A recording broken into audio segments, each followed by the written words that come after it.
Now let's talk about what is total quality management.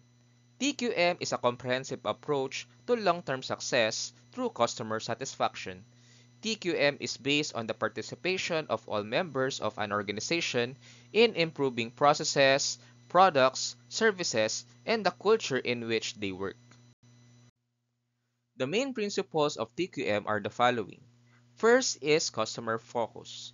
It is all about understanding and meeting customer needs and expectations. Second is total employee involvement.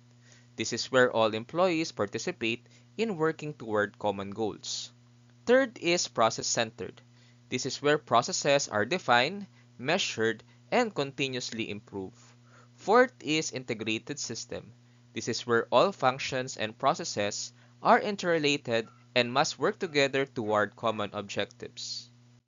Fifth is strategic and systematic approach. The management should create a strategic plan that integrates quality as a core component. Sixth is continual improvement.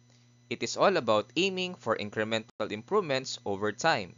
Seventh is fact-based decision making. This is where decisions are based on the analysis of data and information. And last is communication. This is crucial for maintaining morale and motivating employees at all levels. Thank you and happy learning.